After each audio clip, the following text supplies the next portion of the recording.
বন্ধুরা, একটা কম্পিউটারে যখন নতুন উইন্ডোজ ইনস্টল করা হয়, উইন্ডোজ ইনস্টল করার পরে আমাদের কম্পিউটারে যে দিস পিসি যে আইকনটা দেখতে পাচ্ছেন আপনারা, এই আইকনগুলো থাকে না।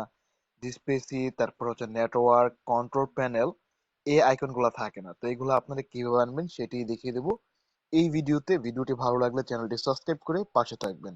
প্রথমত মাউসের রাইট বাটন ক্লিক করবেন, এখান থেকে পার্সোনালাইজ যে লেখা আছে এখানে ক্লিক করবেন।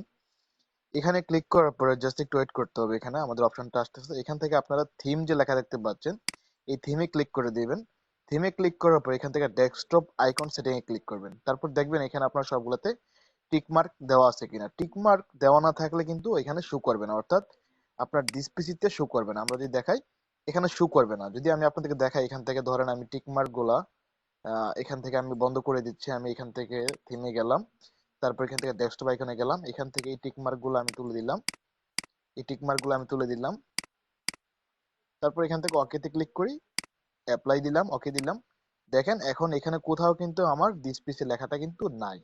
তো উইন্ডোজ ইনস্টল করার পরে কিন্তু এটা থাকে না। তো এটা আনতে হলে কি করতে হবে, মাউসের রাইট বাটন ক্লিক করতে হবে, পার্সোনালাইজে যাবেন, দেন এইখান থেকে আপনারা থিমে যাবেন। থিমে যাওয়ার পর এখান থেকে ডেস্কটপ আইকন সেটিং এ যাবেন।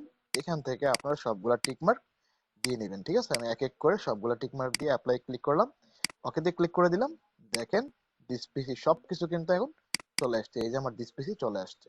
তো ধন্যবাদ সবাইকে ভিডিওটি দেখার জন্য। এরকম ইম্পর্টেন্ট অনেক ভিডিও পাবেন আমার চ্যানেলে, যেগুলো আপনাদের অনেক উপকার আসবে। তো চ্যানেলটি সাবস্ক্রাইব করে পাশে থাকবেন। কথা হবে নতুন কোনো টপিক নিয়ে। সবাই ভালো থাকবেন। আসসালামু আলাইকুম।